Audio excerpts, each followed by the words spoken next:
I am in Athens, so this is where I am right now. I can show you. Do you see? Oh, wow. Yeah. I can see the Acropolis from here. Yeah. Patriarchy is a construction, is a myth. We live in this myth. And now we have just started to reverse this myth with other narratives. There is a narrative now that is very cynical, the narrative of fear and of the end coming. This is the narrative I want to oppose or challenge. I don't cut the omphalic chord. I have this as my inspiration. I always have that here. Oh, that's great. That's wonderful. Zijn ze nou helemaal bevlogen? Zijn ze nou helemaal bevlogen? Zijn ze nou helemaal bevlogen? Zij zijn nou helemaal bevlogen. Zijn ze nou helemaal bevlogen? Zijn ze nou helemaal bevlogen? Zijn ze helemaal bevlogen? Zijn ze helemaal bevlogen? Kunstenaars, componisten, makers, zangers. Het is een intrigerend soort. We zien ze door het landschap trekken, op zoek naar vruchtbaar land. En ze lijken te overleven in alle omstandigheden en laten zich door geen bureaucratische roofdieren of financiële droogtes tegenhouden. Door en droog was het al in het veld van kunst en cultuur, maar de overtreffende trap van bar is inmiddels wel bereikt. En zelfs nu blijven ze bedrijvig, te midden van alle normalen van tegenwoordig. Sterker nog, het lijkt wel alsof ze nog harder werken dan eerder om hun kunst de wereld in te dragen. Maar wat bezielt deze mensen om in deze tijden dit werk te blijven doen? Is het verstandsverbijstering?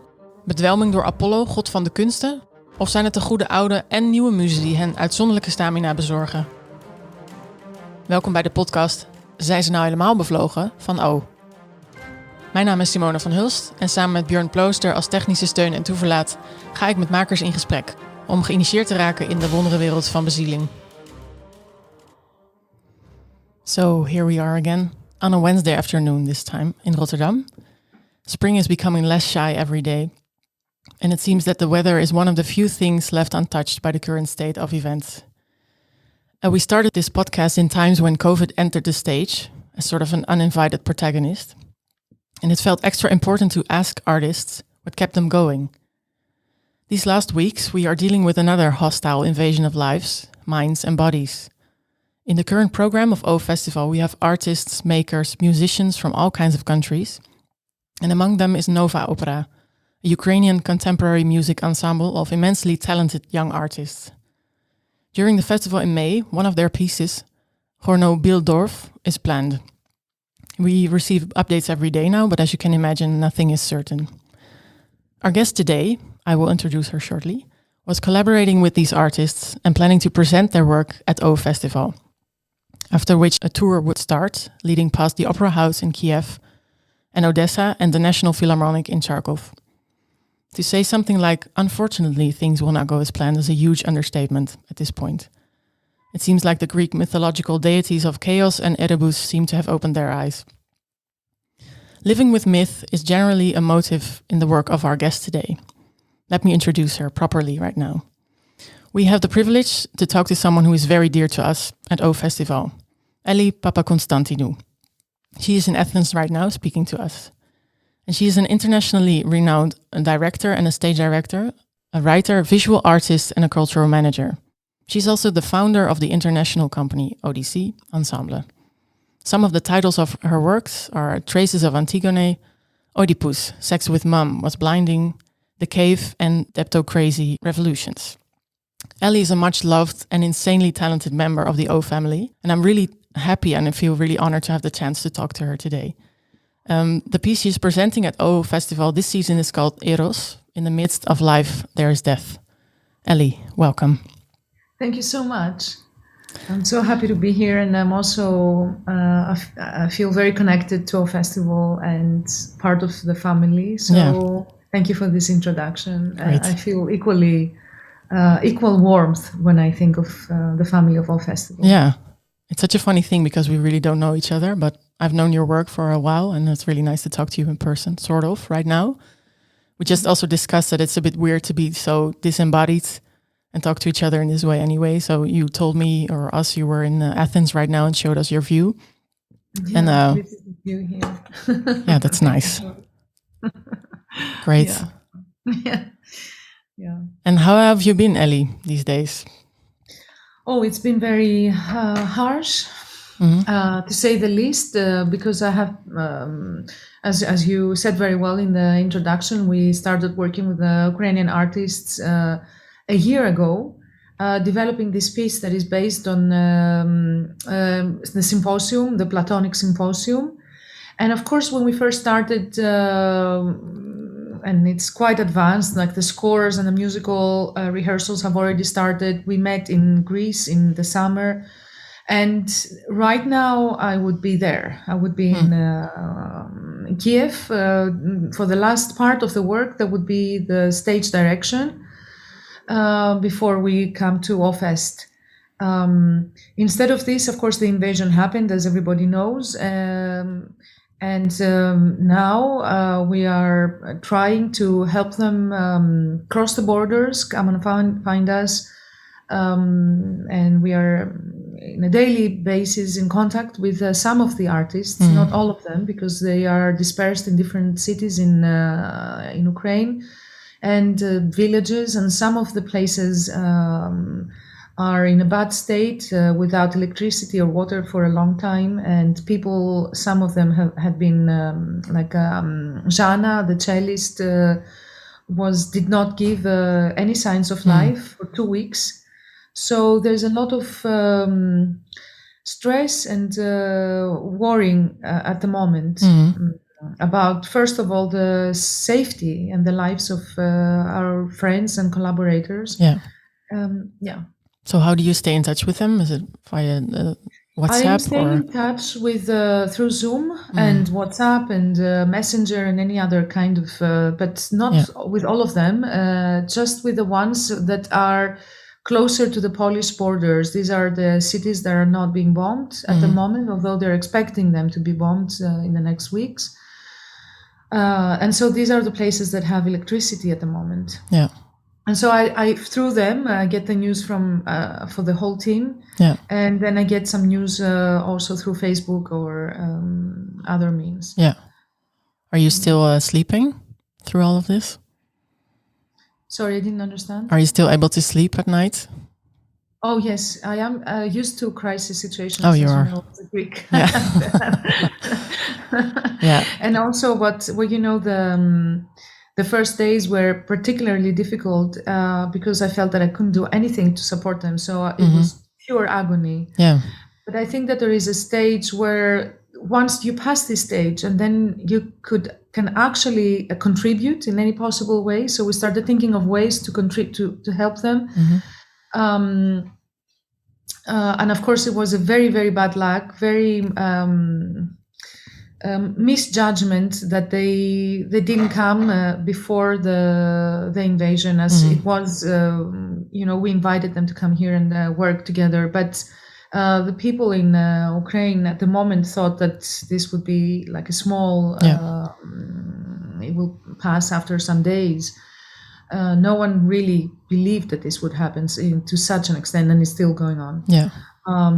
Then once you cross the stage of let's say distanced warring, and one could be part of any kind of doing something, like really doing something for them. So I've spent many days sending letters and collecting letters of support from different national, international organizations, and generating press so that we can pull together a file that will be addressed to the Minister of Culture in Ukraine, so that they're giving the permission to cross the borders. And this transition from one state to the other, like the state of getting all the information and being worried not to be able to do anything about it, to then the other state of doing whatever is possible, but doing something and being part of this adventure together with them. I think that this transition is really helpful. Yeah, I can imagine that you're able to act. Yeah. It sounds terrible to be just waiting and worrying, and that's the only thing you can do at that point. Yeah. And great that you also use your position and your abilities to try to help them in some way. Anyone can do that. I think that anyone can use their own abilities, to try and help in any possible way. I think that in our world, because of the way politics is, and we are so distanced from our politics nowadays. I think that it's not very easy to take this transition and think yourself as an active citizen and what you could actually do. And it might be very, very small. It might be the slightest thing, but I think it is important. Yeah. Also to make us feel better and together, because we are together in this in many possible ways. Yeah. So to retain the connection between you and the artist, and also the outer world in general, of course. Yeah. Yeah. Yes. And of course, there's also redesigning the piece, because the piece started as a new opera piece, and the theme of it was Eros in the post-COVID era, and mostly, it's also connected to your introduction. And how do we approach what's the physicality? What's this new physicality that we come to terms with in our times? And after the invasion, it seemed completely urgent to connect with the reality of the making of this piece, rather than speak about something that is so far away in our lives. I mean, at the moment. Yeah.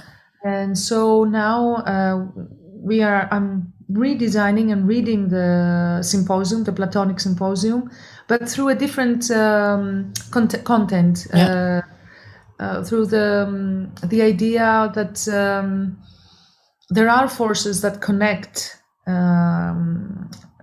the opposites, and what that means, and exploring this idea, but speaking from the position of the destitute, of the one who's lost everything, rather than philosophizing. I think that philosophy is extremely important. I'm Greek, of course, and I do appreciate this world of questioning our behavior and the world around us, especially in times of crisis. It becomes even more important about our real lives, not about it's when one of the first things that they told me was that our minds have stopped.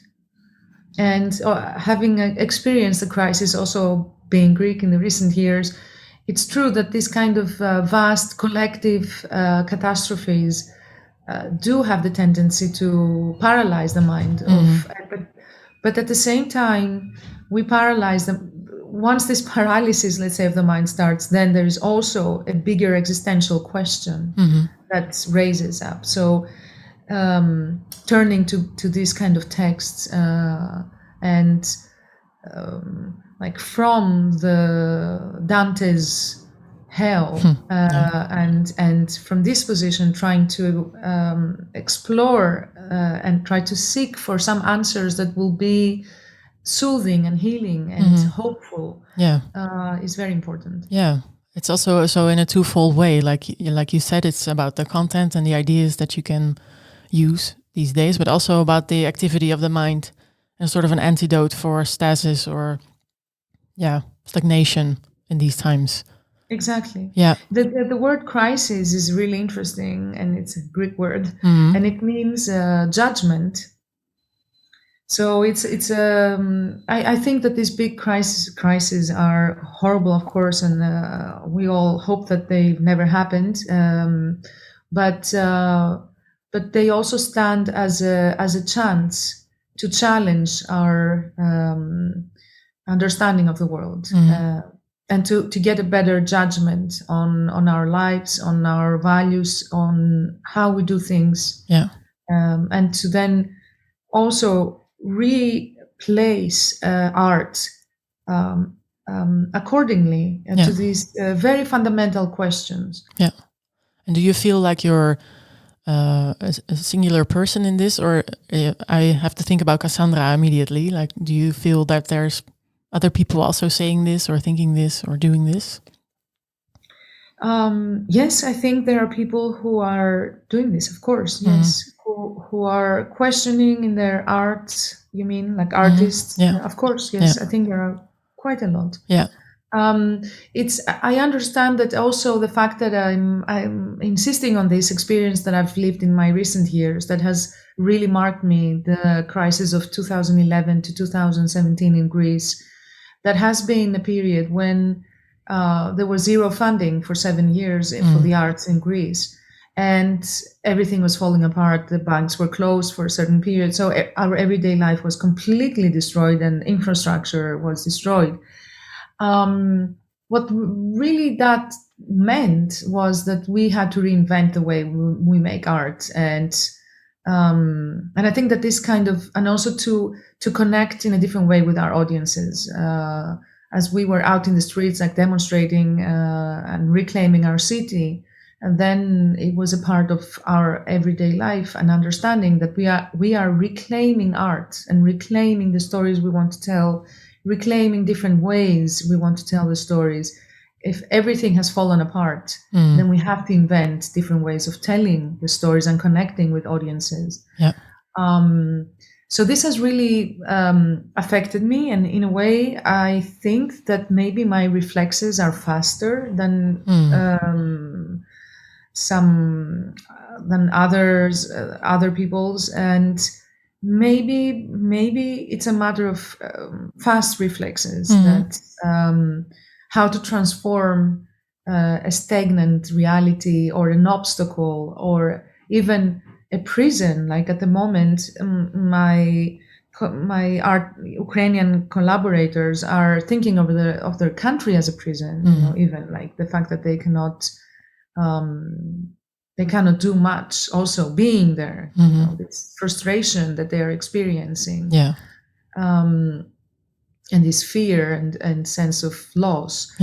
And I think that to create from this state of being, and to try to find ways to express these urgent feelings and this urgent magma, you know, because it's like a volcanic magma, is really important, and it's possible. It's always possible. Yeah, it's such a good statement. Also, yeah, of course, and also to hear that your piece is, of course, also readjusted and is also a flexible piece that also, is sort of a, how do you say that, more fluid than maybe we would think a piece is in the beginning. Well, the piece was not fluid or flexible when we start working on it, and for the whole year it was a fixed new opera piece. It was quite a big scale opera piece, but I think people are flexible and fluid. I mean, and I'm very grateful that also they are very flexible and fluid, and I'm learning a lot from the way they are reacting, and how they turned to art from the very first days as a source of hope and reassurance that they are still alive and creative. And that was a big that was something that surprised me. Like you know, how was that for you before in times of crisis? Because it sounds like you're always active and exactly the same. Like the more I couldn't relate with the world around me, or I couldn't understand what was happening, the more my mind was paralyzed, the more this numbness would come, the more I wanted to express and transform this experience into poetry, art. But with a feeling of emergency as well. I think that this feeling of emergency is really important at that time. Also, I'm really relieved also in some way, because like in the Netherlands we have also been in a lot of times, and still I think, where there is the discussion like, is art a primary source of living or something we really need? And in your story I can tell that it's totally the case. At least in your exactly. We have the same conversation here in Greece, of course. I think that art, when one feels marginalized or cancelled or othered or treated in an unjust way, I think that this is the time to articulate, and art is a is a way to articulate, is a way to have a voice. Yeah. And art is also, because it involves the artists immediately. It's an immediate medium, like from my heart to the heart of the audience. So it's a one-to-one relationship, an experience that, since I have been working on the crisis as well, and some issues that we're also dealing with everyday crisis, during the Greek years of what I have experienced is that the audience might be really very, very at the right side of history, let's say, whatever that meant for us at the time. Very knowledgeable. They could have all the information in the world, but what an art piece does is it transcends immediate knowledge. It's like in the cells of people, and it's not information. And because we live in the era of information, and we think that we are informed, we think that we know, but we don't. And this is the schizophrenic situation when that you want to be there, you want to sympathize, but yet you are with you're at the other side of the borders, let's say. We're not suffering as they are at this moment. No matter what, we could be greatly helping or involved, but we're not there. And the only place where, that's why I believe in live performance, the physical live performance, because this is the only place where for 2 hours we exchange from cell to cell, from body to body, and so much knowledge, deeper knowledge, and we exchange on all levels, not just on the information or the surface. Yeah, totally. And now even more than ever, if you say it like that. Yeah. So Elli, I'm really curious about another thing. I noticed, and of course you also wrote and talked a lot about that. One of the motives in your work is also the sort of collective or personal metabolism of myth. I don't know if I say it correctly, according to you. I like this term. But can you tell us how that came into being? Because it would be a bit shorthanded to say you're Greek, so hey, myth is in your in your veins or something. No, I just had access to the myths being Greek, of course, since I was a little girl. But how it started was mostly that my grandmother, who was a refuge from the Minor Asia area, and when she was a child, had to move with the caravans of the refugees. And she told me when I was a kid. She told me of all these stories instead of sharing with me fairy tales, or she would tell me real stories of these horrible real stories, how she fell sick, and then they thought that she died, and they threw her in the pits with all the dead, and then some ladies saw her and they moved her out. These horrible stories, and in a way, I think that she has formed me at the point where fairy tale myth, because she was also telling me ancient myths, but intertwined with real life and a real tragedy. And I think that this kind of connection of real history and fairy tale myth, and this kind of became a new amalgam, like a new thing that I can't explain. So I always treated the myth as real and the real as myth. So and the more I get, the older I get, the more I see that the perplexity of the mythology, like the distance that it kind of gives us, with all the historical understanding of embedded in the myth. For example, we read all these stories about the feminine characters, and now we know that they were written by men, for men, to educate young men. And so we read them again with a different perspective, and we can see the patriarchal society and how it was building its identity around the creation of these big monsters that were always feminine.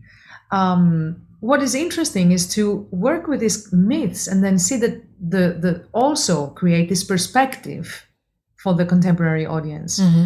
To also see themselves in these stories that go back in time. They were created in specific historical moments to support specific ideas, dominant ideas of the time. And it's really interesting to see how far also we moved from this time. Have we progressed? And to which extent? Or can we still open a dialogue? And I think we can open dialogue with these old stories. That also gives us some kind of other perspective away from the everyday. Because I think that this is something that I discovered when I started working on the Greek crisis during the Greek crisis. And so people were here in Greece, they were completely overwhelmed with information about the crisis. They didn't want to, it was superfluous to say that I will do one show where I will talk about what we are already exposed, all the violence that we are exposed already. And so I was looking for a different language, a kind of language that would transcend the audience into a new world that would be not so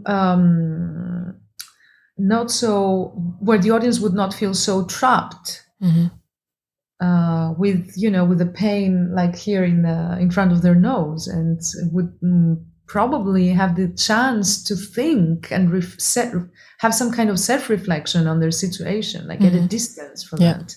To see it out there instead of in here all the time. Yeah.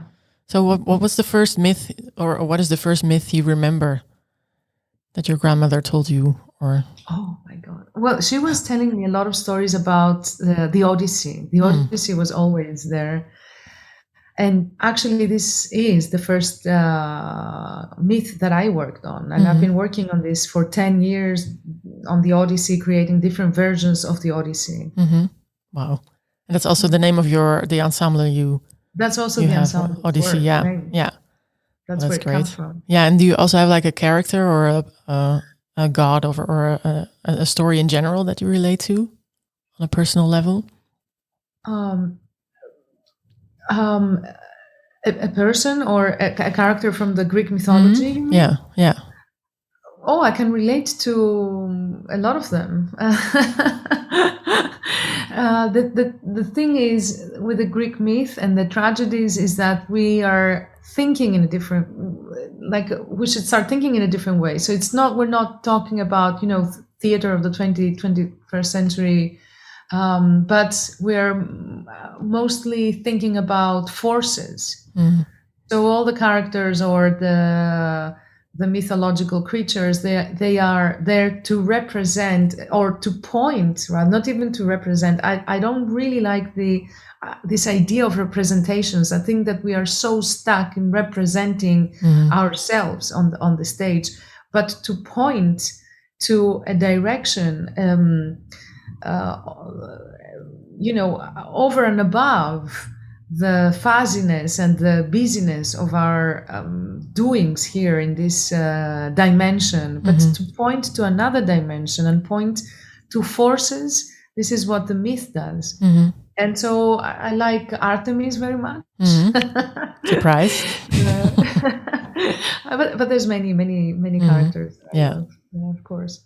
So, and you had a great sort of state-of-the-art talk at ITI. In January, I saw that this week, and you said there that we can also create new myths. So it's not like we have a standard set of myths, and that's where we live from. There's also new ones being produced.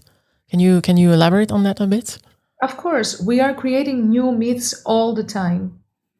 consciously, unconsciously, individually, collectively. So we can talk about contemporary urban myths. We have the big industries. For example, Hollywood creates myths. This is a very big industry.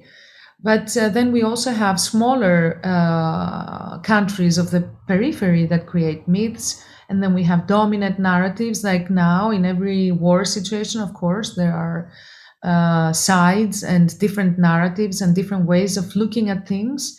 And myth, I think that the matter of myth is much more complex, of course, than a simple propaganda, definitely, or a machine of an industry of shows, like the film industry of Hollywood, for example. But still, all this is part of the dominant mythology of our worlds. Yeah, so they are all in connection. Pop culture and the war in Ukraine, and the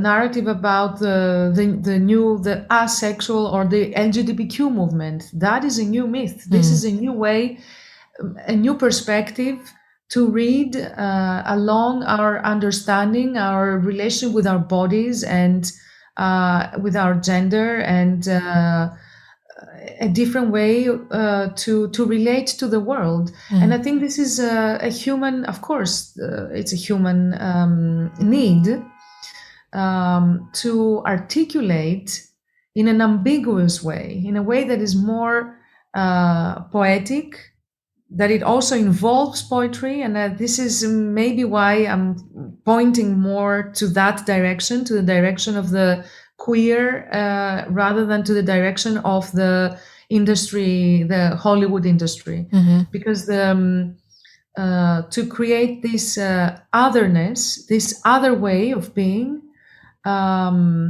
this other possibility of existence, this is a new myth that we are globally creating at the moment in the world. And this is so phenomenal also, that the myth has no origin. I mean, it's anonymous, it's collective, and it's our sense of common sense of understanding the world. Yeah.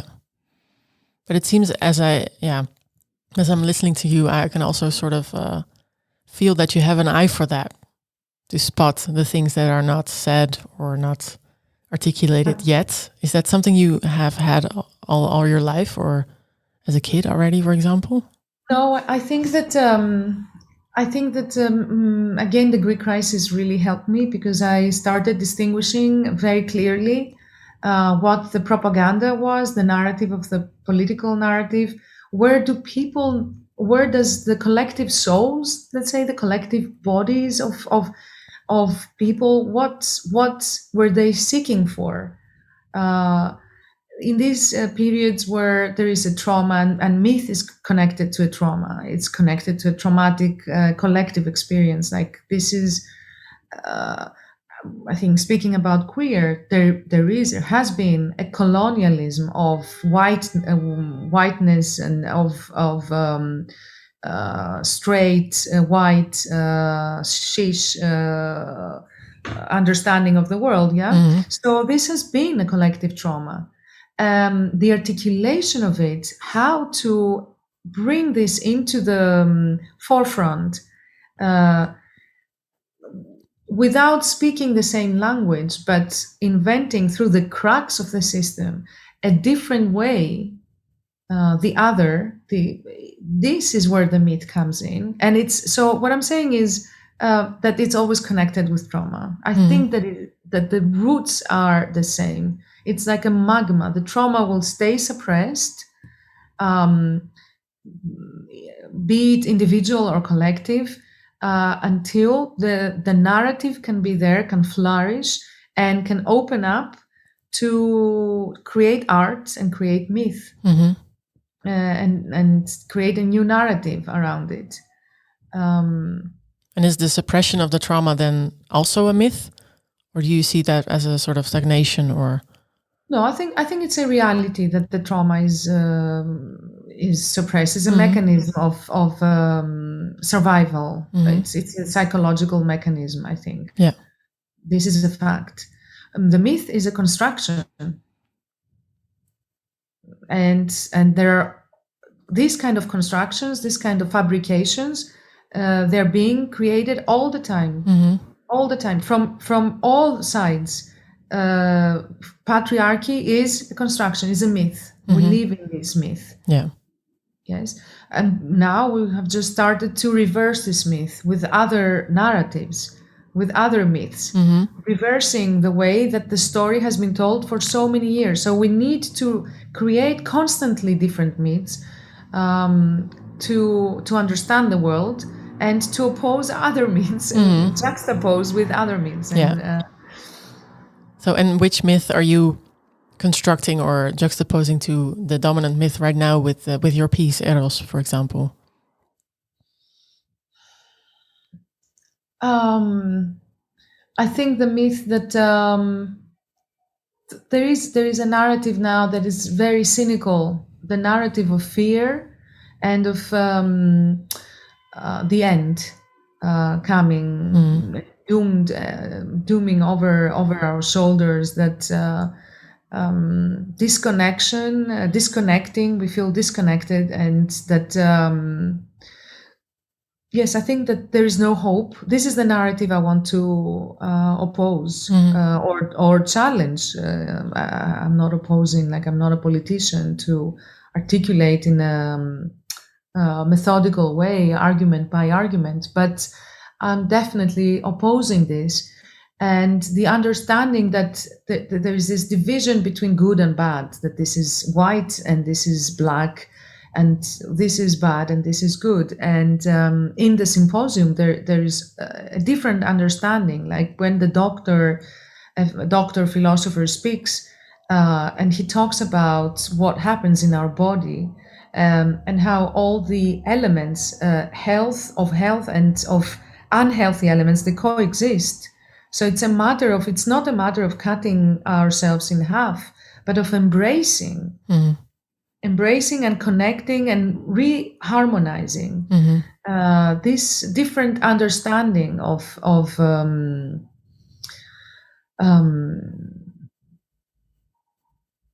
guilt, even because if there is nothing that, if we are brought up in a way that says that we cannot do anything, then we feel very guilty, no? That we want to be part of and that humanity has the force to heal itself.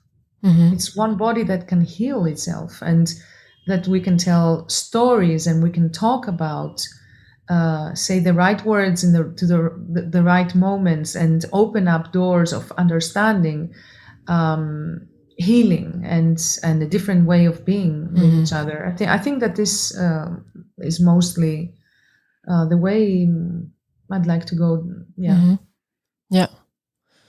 It's very it makes me fall silent a bit, because it's so rich what you're saying, and it's great. And I'm also looking for to get to know you better as Elli.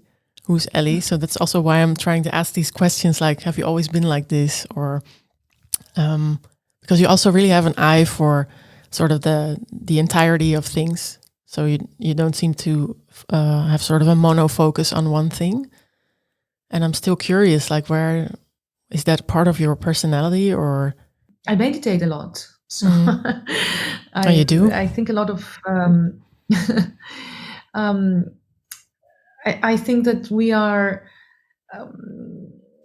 all interconnected. I think that we all are one body, and globalization has kind of made us believe that, okay, we're all in one big family, but still on the surface, like we are a big family of consumers, like, in a way. But I think that there are ways to really experience that we are all together, interconnected, not together. We all live in different countries and we all come from different backgrounds. But there is this I believe in love. I believe in this force of union, of connection. I think that we can seek for it in our lives, and this is something that I am doing in my life. Seeking for love. That's is a very intriguing statement, and I think it calls for one of our little jingles here, Björn.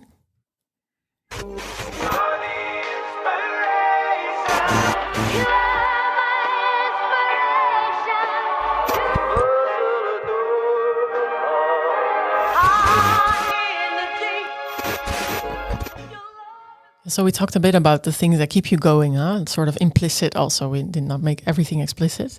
But what are are there any explicit things that you use to sort of or maintain or feed your artistic stamina, so to say, or your endurance? Like an object or... Oh. Aha. I have this always in my... It's horrible, but well, it's beautiful. It depends where you look at it, and so I have these two objects on my office. Yeah. And I always, when I'm writing, or I always think about this. For me, this is death. Of course, it's connected to my background and the mythic side of it. I'm thinking about death, and this represents life in the Greek mythology. It's the pomegranate. Yeah. And where the crocodile? Where did you get it? Like the actual artifact? I got it in. I used to live in the U.S. I was there for a year, so I got it where I was at the south. I was traveling at the south of. I think it was South Carolina or Tennessee. So, yeah. And how does it inspire you, or how does it keep you going? Those. It reminds me of remembering life and death. When I write, when I work, that every moment has to be very clear. I guess, like thinking of a new language, like never being stagnant, never repeating myself. I'm trying to reinvent myself, and This is my. He looks at me, so it's like I can't escape. It's like it's there, and I know that he knows. Yeah, so. With his mouth open, also. Yeah. So it's a kind of inspiration, but also thinking of knowing that animals have been hunted down. That there is this. There's also this idea that. This supremacy that we can do whatever in our world, and I want to have that to remind me of I can identify with this guy here. So as also a predator, but also as a prey, in fact. That's also the duality that you talk about. The duality of it. The duality of it, of course. And also the pomegranate seeds. Perspective gives you some kind of humbleness, because, especially when there is some kind of activist reason to do work, and being marginalized or feeling that you are marginalized, and being more, it's really important to at the same time to know that you have marginalized others and you have oppressed others. Wow. But it also seems like a hard job to be doing on a daily basis. Like you're so reflective and so, Well, I don't do this, so you make it sound more than what it is. It's basically, no, it's I don't know what to say, but yes, it's not so. Sometimes it happens without having this kind of weight. Mm-hmm. Yeah, you know? It comes natural to you also.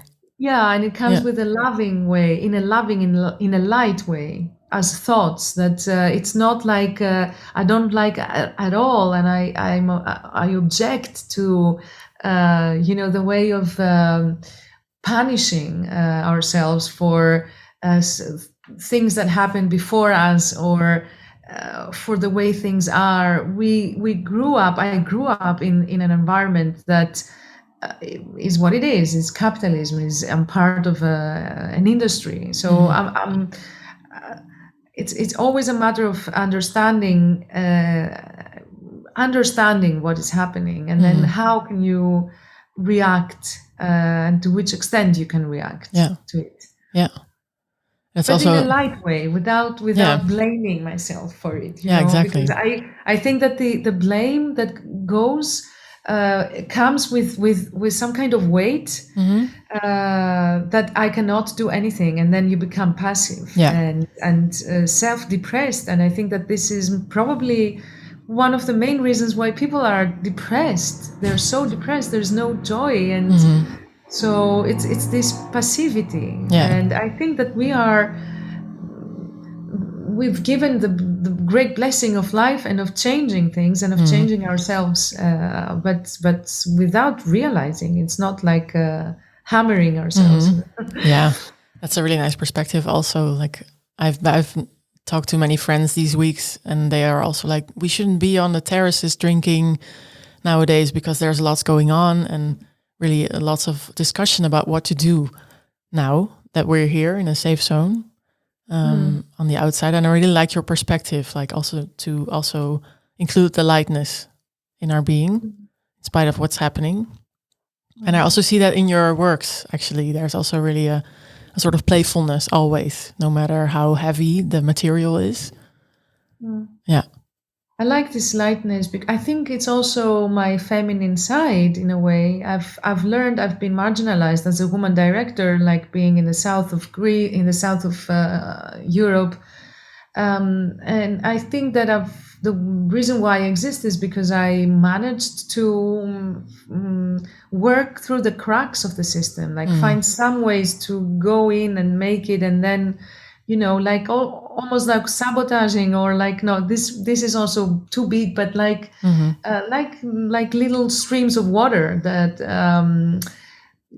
I was never, given the big task, and then I had to be efficient and provide, and then have the big pressure, because it was not there. It was not there for me anyway. I had to fight for everything, so nothing was given. So it was in a way a different way to go into things, like to become someone, but through the perplexity of what I needed to unbecome. Yeah. Yeah, I can relate. So we're looking for sort of I'm thinking of Hermes right now, but he's male, of course. So yes, I think like Iris is his female counterpart, I think.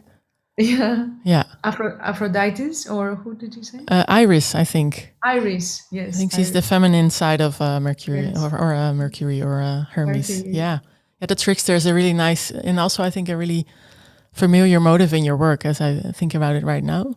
Yeah. Yes. And really nice that you call that your feminine side also. Yes, yeah, I really like appreciate the that. trickster.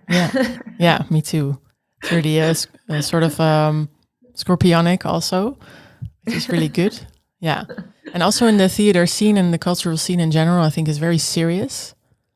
We talk about really masculine terms, and but now I'm going off the road a bit, so let's go back here, because I'm not here on my personal agenda, of course. I think it's time for our next little format, and we will introduce it again.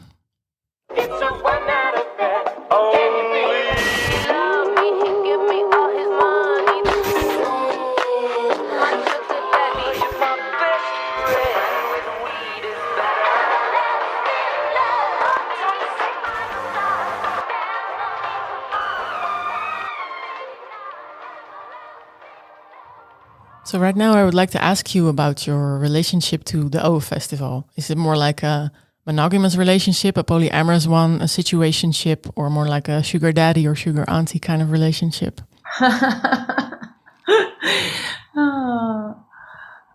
It's oh my god. It's not monogamous in the sense that I never feel, I don't feel this kind of obligatory, stiff relationship. It's a relationship that's been evolving with a lot of fluidity and a lot of love and exchange and inspiration. And but it's been a very, very important relationship at the same time since I met Guy Kulen many years ago. I think it was probably one of the first festivals where we performed Revolt Athens, and that was the time when there were no connections between Greece and the rest of the Europe because of the crisis, and the infrastructures were not there to support the arts and the extroversy of and it was really fantastic. I think it was from heart to heart,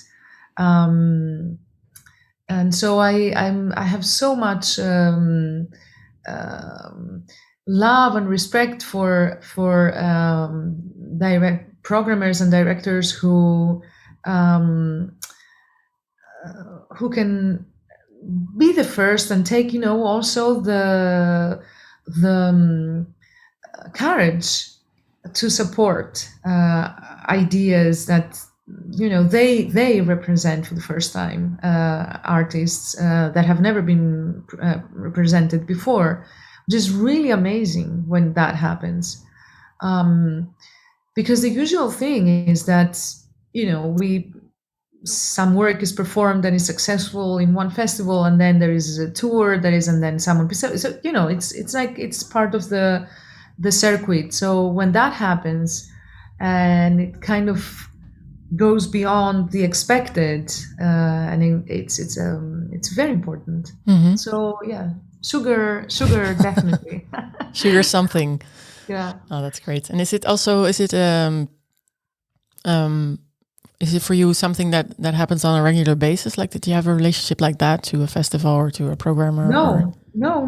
I think I said that very clearly. It's very exceptional. Yeah. And okay, we started like this, which was an exception anyway for me. But even nowadays, there are very, very few festivals that kind of, you have this discussion about the ideas, and there's a follow-up, and there's inspiration, and then and there's this ongoing human relationship before everything else, and support.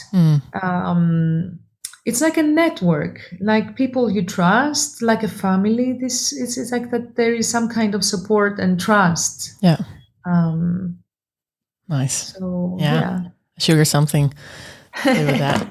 And Elli, I was wondering also, like, if I look at your website and all the works or the pieces you have been creating and are still creating, there's lots going on, and also things that move sort of parallel to each other. They are still moving, and I was wondering, how do you relate to your pieces? Are you more like a maternal figure for the pieces, or because you brought forth a lot of sort of artistic offspring, if I can say it like that? And I was wondering about your relationship to the pieces. I am working a lot of pieces in parallel. I don't like finishing something. I don't like ending, the piece, and I keep evolving it. So at the moment, for example, I have a piece about concentration camps, and this is an open project where we're still discussing with other concentration camps. This has already been presented in Mauthausen concentration camp and in Condamille in France, and we're talking with Auschwitz, and these are ongoing processes that are also very difficult to achieve, because it's very difficult to bring all the agendas of all the local partners, players, and kind of deal with the local reality. But this is why I'm interested in, if we are to speak about fascism, like to look at the small drop, very local, and then understand the big picture. So parallel to this, there is a project on Antigone that is still touring and keeps on developing. It started as a digital project and then went into the physical world as a physical project. And then there's a third format that combines the digital and the physical at the same time. So I'm really interested in exploring what happens with a world. Like every piece for me is a world, and how from this I can readjust and create different formats of the same piece. I've worked a lot also on site-specific work and immersive work. So again, I guess I like to take the challenge, the real challenge, and understand how to shift around so I can find the best possible way for this audience, this specific audience in a specific time and place. Yeah. So, and So I am like a mother, like a hen that does a lot of eggs and then keeps on, having more eggs next to the big ones. I don't cut the umbilical cord. No, I you don't. don't want to do that. Yeah, you stay and you keep feeding them the things that they need, sort of. Yeah. And why? Because that's a question on the table right now for me. Why do you feel ambivalent towards ending things, or you said you don't like it, or what is that? I think that there is this idea of excellence and effectiveness and ending. It's kind of these notions are kind of connected. And I think that they're also connected to a system, a whole system of consumption, consuming art, for how long we can consume art, and when a piece is old, or, these kind of things that are. And for me, it's all about human contact. It's not about thinking in a commercial way. And I'm not thinking in a commercial way. So I think that to start, I think that the more anti-productive I am, the better. Mm-hmm. Yeah. Anti-productive. But at the same time, yeah. I'm like I'm working a lot, so I'm creating it's a mess. It's a chaotic. Has it always been like that for you? No, because I was trained and lived in the UK and worked there for more than 10 years. And I think that this part of my life was much more, as I was also very young, much more concentrated and effective. And, so I think that I'm fighting against that. Fighting against the thing that you lived for a while. Yeah, of course. Of course, I have lived and I have worked in such a way, and I was like that. And whenever I see artists that also work with me in my environment, being so contained, I really want to break that. I really want to break that. I think that desire, like to discover the flow of desire, and I believe in the power of healing. Art is a healing, a way to heal, and this is not a way. The way to heal is the way to traverse the containers, like to break the walls. It's not go with together with a set of rules on how a creative process should be, or what it is all about, and how long it should last, and how to behave. And so I'm also exploring different processes that are like weird to me, and I like that. Yeah. Like especially the process I think is a very important part of it's the most important part of the work. And most of the times I used to think that exploring and developing a different process is a matter of a bunch of exercises, but I've come to the understanding that it's more. It's really removing people from their everyday, from their habits, their habitual life in the world of art, that this is what we do, this is what we call a rehearsal. We go in a closed space, and so what if we don't do that? What if we start rehearsing in Zoom, and we've never opened the Zoom before, but let's do it? What if we rehearse in nature, for example, and just start from scratch and forget about a lot of things? I'm exploring this. I like it. And also you really radiate energy when you talk about this, so that's really cool. Like shuffling the feathers of all the expectations and stuff like that. Yeah. It's playful. Yeah, it's very playful. Yeah, that's wonderful. Oh, I'm really looking forward to see your piece in May. What's in store for you right now? Like, if we talk about the next weeks, is there anything you can say about that already? We are rehearsing, with two performers, Blaine Reniger from Tuxedo Moon and Katerina Fotinaki from Paris. We start rehearsing on a small scale for Eros, so only two performers, so that we have, a set of a piece in place, and redesigning this and speaking with the Ukrainian friends. So this is mostly what I'm working on at the moment. Yeah. And then, of course, I'm also working on the Bacchae, which will be the next project for 23. And I'm writing this again, doing something crazy that I've never done before. But and what is that this time? We are because it's a writing process. I guess that the rehearsals will also do something weird on us. I don't know what we're going to do with it. But now it's the first time that I'm actually co-writing the piece, and it's together with 5 very, very important intellectuals, psychoanalysts, philosophers. And so we are writing texts, and we're meeting regularly, and we're exchanging ideas, and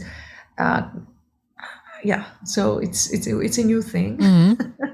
And you said that the title is Bacchae. Bacchae, and it's based on the Euripides Bacchae, the myth of the Bacchae. But of course, we are reading it also through gender-free, gender-open perspective. And it's a new piece, it's a new play. It's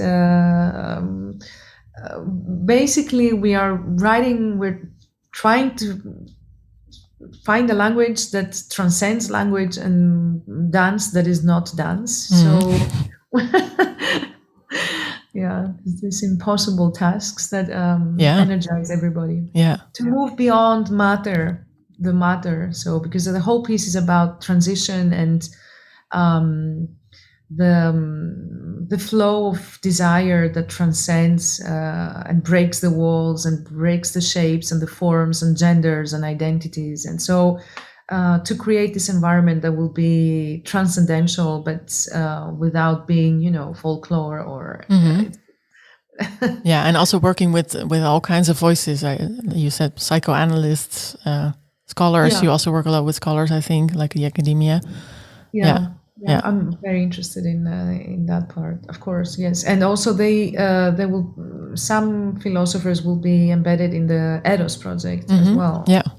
Contemporary philosophers, so they will be in dialogue with some of the characters of the symposium. So they're asked to write a piece and then to contribute their. I think that this level of language and of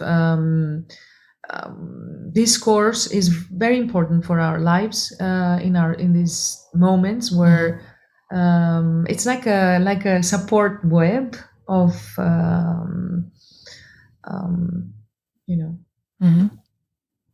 like the network thing you also emphasized before. So that's 2023. Before that, we will see you on the 26th of May, if I'm correct. I saw that on your website. So save the date for that. And Elli, are there any more things that you would like to say or add? Or And no, just if anyone wants to come to Greece and see, we'll have a repetition of the Antigone in May, right after O-Fest, the last 2 weeks of May. And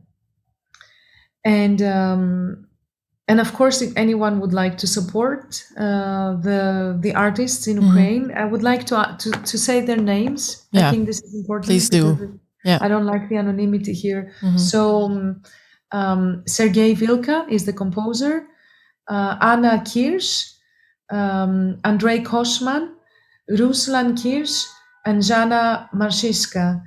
They're all the lyric singers. Andrei Nadorsky and Sergei Vilka is the percussionist, Andrei. And if there is anyone who can help in any way, who feels that there is some kind of idea to send to express their support to the Ukrainian Minister of Culture, they're more than welcome to. Yeah. And where can we find you, Elli? Online. I can where my email or. You have a website anyway? Yeah.